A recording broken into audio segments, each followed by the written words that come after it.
Hello students, आज हम BSc part second में क्रोमेटोग्राफी वाले चैप्टर के अंदर नेक्स्ट पोर्शन को लेंगे, जिसमें हम देखेंगे निक्षालक व निक्षालन यानी इल्यूएंट एंड इल्यूजन के बारे में हम इसमें स्टडी करेंगे। इससे पहले देखो, मैंने आपको क्रोमेटोग्राफी क्या होती है इसका basic concept plus RF value, अधिशोषण, इसके जो बेसिक जो भी सिद्धांत इसमें लग रहे थे उन सब के बारे में स्टडी करवाई। अब मैं आपको इसमें बता रही हूँ कि इसमें निक्षालक और निक्षालन वाला प्रोसेस क्या होता है।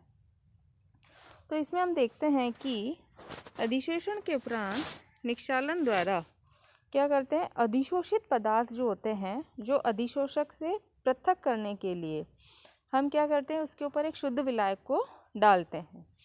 इससे शुद्ध पदार्थ अथवा मिश्रण के विभिन्न अवयव विलयन के रूप में हमें मिलते जाते हैं और उनसे हम शुद्ध पदार्थों को पृथक कर लेते हैं। तो मतलब कि हमें जब हमने अधिशोषण वाला कंसेप्ट पढ़ा था तो उसमें हमने देखा था कि कोई पदार्थ को हम सॉलिड सरफेस पर एब्जॉर्ब करवाते हैं यानी अधिशोषित कराते हैं, जिससे उसकी सांद्रता मतलब उसकी सरफेस पर ही ज़्यादा होती है। तो उसको सेपरेट करने के लिए हम क्या करते हैं, किसी प्योर जो विलायक होता है उसको उसके ऊपर से डालते हैं, जिससे क्या होगा, वह पदार्थ उस विलायक में घुलकर सेपरेट हो जाएगा और सेपरेट होकर हम उसका और प्योरीफाई कर लेंगे। और यह वाली जो प्रक्रिया है इसको हम कहते हैं क्या, इल्यूशन या निक्षालन।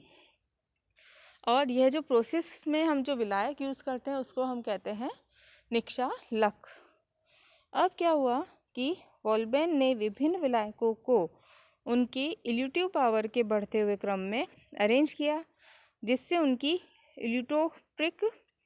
इलियोट्रोपिक सीरीज़ कहा गया। मतलब कि इनकी निक्षालन की क्षमता के आधार पर इनको कुछ केमिकल्स को उसने अरेंज किया था। तो इसमें हम ये डायग्राम में देख रहे हैं इस टेबल के रूप में कि ऊपर से नीचे जाने पर इनकी बढ़ती हुई इल्यूटिव पावर के बेस पे, तो एन पेंटेन की इसमें देख रहे हैं सबसे कम है, वाटर की सबसे ज़्यादा है, तो ये इस तरह से इसमें बढ़ रही है।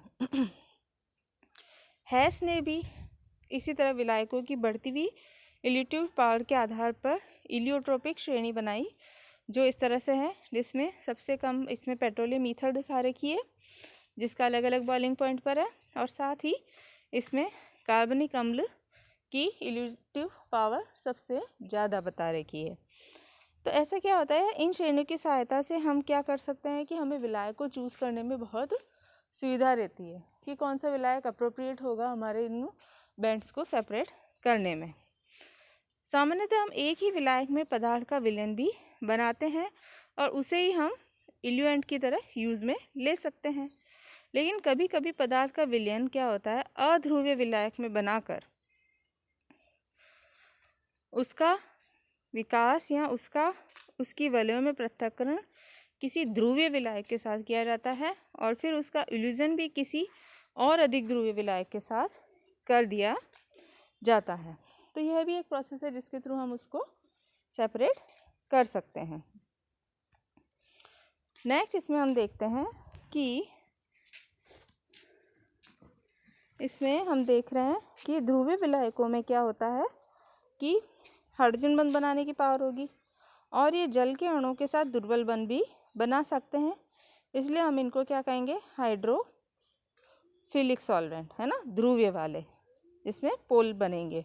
और इसके विपरीत अध्रुवीय विलायक में क्या होगी, हाइड्रोजन बंध बनाने की सामर्थ्य नहीं होती है और ये जल के अणुओं के साथ बंध नहीं बना सकते, इसलिए इन्हें हम जल विरोधी सॉल्वेंट भी कहते हैं। कभी कभी क्या होता है कि दो भिन्न भिन्न ध्रुवीयता वाले विलायकों के मिश्रण के उपयोग से पृथक्करण अधिक प्रभावी रूप से संपन्न होता है। जैसे अगर हम पेट्रोलियम ईथर की तुलना में उसके बेंजीन की बढ़ी हुई मात्रा, है ना, बेंजीन के कंपोनेंट हम बढ़ा दें तो उसकी इल्यूटिव पावर बढ़ती जाती है। मतलब कि नॉन पोलर में भी हम एक से ज़्यादा विलायक को यूज़ करके अलग अलग कॉम्बिनेशन के थ्रू उसकी इफेक्टिवनेस को बढ़ा सकते हैं। ऐसे ही बेंजीन में अगर इथेनॉल की बढ़ती हुई मात्रा लें 5, 10, 20, तो इसकी इल्यूटिव पावर बढ़ती जाती है। अब जैसे कि विलायकों की भांति अधिशोषक भी जो आपका सरफेस है जिस पे कोई भी एब्जॉर्ब हो रहा है पदार्थ, तो उसकी जल स्नेही अथवा जल विरोधी, वो भी दोनों प्रकार के हो सकते हैं। और इस क्रम में अगर जल स्नेही अधिशोषकों के साथ हम करते हैं तो ये ऊपर वाला जो हमने सीक्वेंस दिया वो जल विरोधी के साथ में नहीं है, क्योंकि इसमें सबसे ज़्यादा जल ही है। इसके अतिरिक्त तो पदार्थ की प्रकृति भी कई प्रकार की होती है, तो उसमें भी हमारा ये सीक्वेंस गड़बड़ा जाता है। अब हम इसमें लेते हैं कि किसी पदार्थ के लिए विलायकों की इल्यूटिव पावर को ज्ञात करने के लिए एक फिल्टर पेपर की भांति एक परत वाली प्लेटफॉर्म पर एक गोलाकार हम क्रोमेटोग्राम बनाते हैं और मिश्रण के विलयन की कुछ सेंटीमीटर पर एक ड्रॉप डाल देते हैं। और जब ये बूंदें सूख जाती है तो प्रत्येक बूंद के बीच में अलग अलग विलायकों से भरी हुई कैपिलरी को रख दिया हमने, और विलायक धीरे धीरे क्या हो गया, डिफ्यूज़ होकर उस बिंदु तक जाएगा और गोलाई में फैलता जाएगा। और उस पदार्थ के लिए जिस विलायक की इल्यूटिव पावर जितनी अधिक होगी उसमें स्पष्ट वलय बन जाएगी, और जिस विलायक से जितनी ज़्यादा स्पष्ट वलय बनेगी वो ही उसके लिए एकदम एप्रोप्रिएट विलायक होगा। जैसे एक जो हम डायग्राम देखेंगे अभी, उसमें क्या है, इंडोफिनोल, सूडान लाल जी तथा नीले रंजक के मिश्रण से हमने एक, इसके लिए हमने क्या किया है, इसकी ये कुछ डाइस की हमने ड्रॉप्स लगाई और इसमें अलग अलग विलायकों को हमने कैपिलरी से इसके ऊपर छोड़ा। तो हम देखिए इसमें हमने CCl4, C6H14, बेंजीन, है ना, और इस तरह के हमने कई विलायक यूज़ किए। और हम देख रहे हैं कि इसमें बेंजीन में सबसे ज़्यादा वलय बनी, जो इस बात को क्लियर करती है कि इल्यूटिव पावर के केस में बेंजीन की इल्यूटिव पावर सबसे ज़्यादा है ना। तो इस तरह से हम अलग अलग कॉम्बिनेशन बनाकर भी ये प्रूव कर सकते हैं कि कौन से डाई में उसकी इल्यूटिव पावर सबसे ज़्यादा होगी और कौन से डाई में उसकी पावर सबसे कम होगी, है ना। तो इस तरह से हम इल्यूटिव पावर और इल्यूजन को हमने इसमें समझा। अब हम आपको मैं बताती हूँ कि क्रोमेटोग्राफी के केस में हम क्या करा, हमने क्रोमेटोग्राम भी डेवलप करते हैं, है ना। उसके जो बेसिक कॉन्सेप्ट थे, अधिशोषण, विभेदी अभिगमन का सिद्धांत, है ना, आयन विनिमय रेजिन, इसके बेस पे हमने बैंड तो प्राप्त कर लिए, लेकिन इन बैंड्स को सेपरेट करने के लिए भी हमें एक विलायक की ज़रूरत होगी, और वो ही विलायक जो होगा हमारे लिए निक्षालक का कार्य करेगा।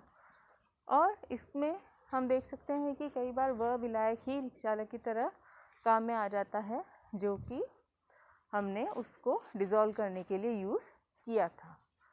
साथ में इसमें पोलर या नॉन पोलर टाइप के विलायक भी काम में आ जाते हैं, और ये भी आ जाते हैं, और साथ में कि इन विलायकों के कारण इसमें पोलर और नॉन पोलर भी आ गए। तो इसके बेस पे जो इल्यूजन पावर की जो एक श्रेणी दी गई वो अलग अलग साइंटिस्ट के द्वारा अलग अलग टाइम पे दी गई, तो वो श्रेणी भी हमारी इसमें इस तरह से वर्क करती है कि केवल वे कॉम्बिनेशन ही यूज़फुल होंगे जिसमें सबसे ज़्यादा उसको सेपरेट करने की पावर होगी। तो इसमें हमने एक एक्सपेरिमेंट के थ्रू देखा कि जैसे अभी हमने जो करंटली लिया कि कई बार हम जो आपके जो सॉल्वेंट हैं या निक्षालक हैं, और वह निक्षालक अलग अलग प्रकृति के भी हो सकते हैं, ध्रुवीय या अध्रुवीय। अब ध्रुवीय और अध्रुवीय में भी हम ध्रुवीय के अंदर भी कुछ कॉम्बिनेशन इस तरह से भी ले सकते हैं जिनके साथ में आपको अच्छे रिजल्ट्स मिलते हैं। ये रिजल्ट्स निकालने के लिए हमको इसको प्रैक्टिकली ऑब्जर्व करना पड़ेगा, जिसके लिए हमने कुछ डाइस को हम एक फिल्टर पेपर पर अप्लाई करते हैं और अलग अलग टाइप के ये निक्षालकों का यूज़ करते हैं। तब हम देखते हैं कि सर्कल के रूप में जिसमें जितने ज़्यादा बैंड्स होंगे वह आपका एकदम एप्रोप्रिएट विलायक है, और उससे हम उसकी इल्यूजन पावर को कैलकुलेट कर सकते हैं। तो इस तरह से ये आपका निक्षालक या इल्यूजन का हमने एक अच्छा सा नोट्स याद किए हैं और इसको हम आपके शॉर्ट नोट के लिए प्रिपेयर भी कर सकते हैं।